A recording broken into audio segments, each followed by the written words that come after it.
Here is the 2024 Volkswagen Jetta Sport in deep black pearl over black sport cloth seats. You have 4 different trim options, 1 engine option. You can option a manual with this, going against rivals like Toyota, Honda, and Hyundai. Which one's going to be more eco-friendly for your wallet? I'm Anthony from Hawkeye Rides, and I'm going to go over some pros and cons, obviously the comparable rivals, and the problem that I have with the Jetta. All trims get LED headlights in daytime runnings. You're going to get adaptive LED headlights when you go into the SEL. This is a sport bumper for the front, which you will also receive the same structure in the SEL.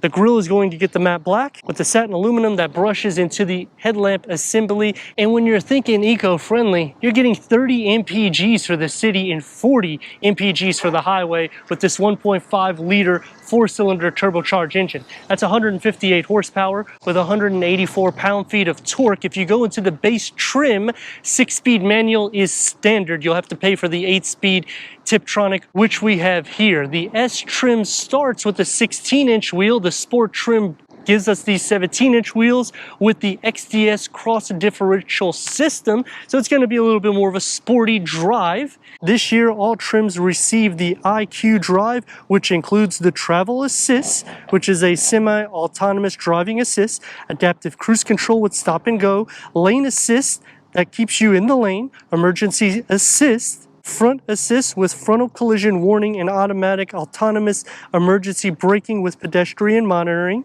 active blind spot monitoring, and rear cross traffic alert. Standard LED taillights, rear sport bumpers, but because this is a sport trim, I would like it to be a little bit more dynamic in the rear. Maybe put the fake exhaust outlets, just because you're showing this sport trim here on the sides, but you're not really illustrating it anywhere else. When you're looking at comparable rivals like the Civic, it's going to be more grown up. But the Corolla, it's going to look a little bit more sporty, but this one's going to be the least expensive on the wallet. Quick release going into a large cargo, and the opening is actually pretty big as well. It goes pretty deep down underneath the floor. Gets a spare tire, split fold the rear bench in the back. And because I'm tall, I'm gonna just kind of go in, slide it down. It's not gonna stay as flush as I would like. You lose about 2 or 4 inches, but it does have quite a bit of storage capacity.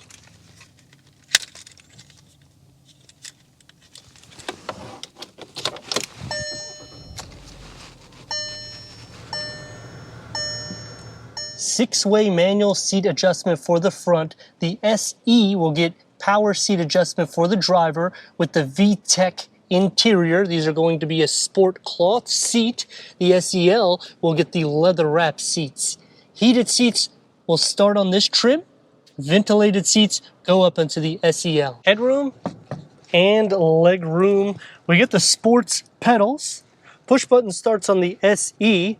Dual climate control also starts on the SE with an 8-inch touchscreen. This will be a 6.5 touchscreen with Apple CarPlay, Android Auto. AM, FM, streaming Bluetooth audio, put it into reverse, and we get a reverse camera with the trajectory that does not expand. Wireless charger will only be on the SEL, 2 USB ports with a 12-volt. Eco mode, and to turn the auto start stop off. Cup holders and an area to put the key fob, but we don't have push button start. This is push back. It opens up to a deep storage unit. And because it's pushed back more, if you're short, it becomes an elbow rest instead of an arm rest. The driver focus setup is going to come inwards more into the passenger side, so it is going to taper some of the space. A digital gauge cluster is standard on all trims. Kind of wish they would give a standard 8-inch infotainment screen, but hey, at least we get something digital here. And you could change all the layouts with a leather wrap steering wheel. Heated goes up into the SE, gloss black with the satin aluminum. And you get this brush aluminum look. The door panels and the dash integrate in together, and it keeps that mesh inlays that go into it. It's going to be more sporty. One touch up and down for the windows, and a long, deep storage pocket that filters into the front. Back seat's headroom and leg room. Storage only behind the passenger seat. USB ports go into the SE, armrest with cup holders. I do like the piping and the contrast stitch. The door panel is stripped of that aluminum look that should be brushed through here. And everything is more firm, easy for cleaning. Storage, it's gonna be just as long and deep as the front. This is pushed back quite a bit, so there's no way you could even put your feet here anyways. And you sit up a little bit higher too, sharing feet space because of the rails. You will have a wide area for the feet, but butt, shoulder, and leg space will start becoming compromised. And headroom, I start touching and I'm at 6'3". The Volkswagen Jetta Sport is the trim that I would look at if I was trying to option this vehicle instead of going to a base S, because you will be stripped out of more amenities. The sweet spot really is the SE, because you're starting to get the leatherette in the interior, power seat adjustment for the driver, and when you go full in for the SEL, now you're getting the panel moonroof, a wireless charging pad, so you can option quite a bit of features, and it's still under 30 grand. That's what makes this vehicle a little bit more pleasurable in the sense for that everyday use, and still giving you the performance. I mean, look at this thing.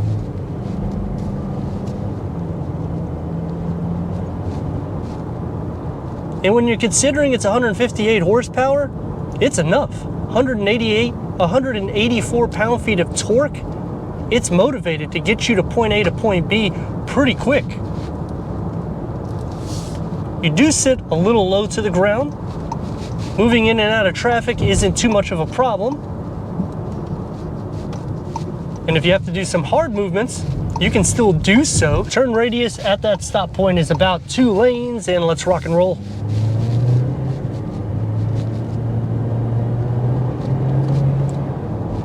What makes this a little bit more fun to drive than Honda and Toyota is the torque. You're getting quite a bit, so it actually does push you back in your seat.